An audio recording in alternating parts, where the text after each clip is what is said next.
They say Florida remembers the men who tried to conquer it. And it remembers me, Panfilo de Narváez, most of all.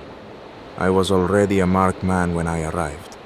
2 years earlier in Mexico, Cortés had defeated me, stabbed out my left eye, and humiliated me before the entire army. I, Panfilo de Narváez, survived, bitter, angry, and obsessed with reclaiming my legacy. So in 1528, I sailed into the Gulf of Mexico with 300 men, determined to build an empire on Florida's shores. But these lands refused me. Within weeks of landing near Tampa Bay, my expedition collapsed into hunger, disease, and relentless conflict with the indigenous Tocobaga peoples whose land we invaded. We pushed deeper into the swamps, splitting my men, a decision historians now call suicidal. When everything failed, I ordered one last desperate attempt. Build crude rafts, launch them into the Gulf, and pray the sea carried us to Mexico. Instead, the sea took us.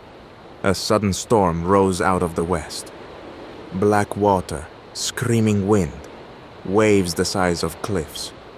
Survivors later said they saw me, Panfilo de Narváez, at the stern of a raft, one-eyed and silent, staring into the darkness as the ocean swallowed me whole. My body was never found.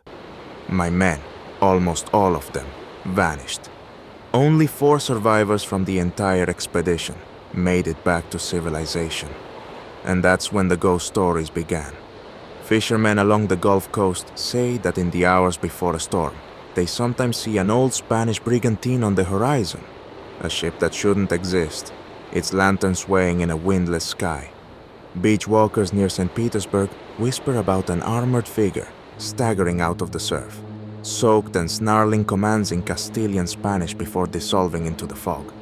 Kayakers exploring mangrove tunnels have heard boots trudging through shallow water, followed by the choking, gasping pleas of drowning men, a whole army dying again and again somewhere just past the tree line. Locals call him the drowned Conquistador.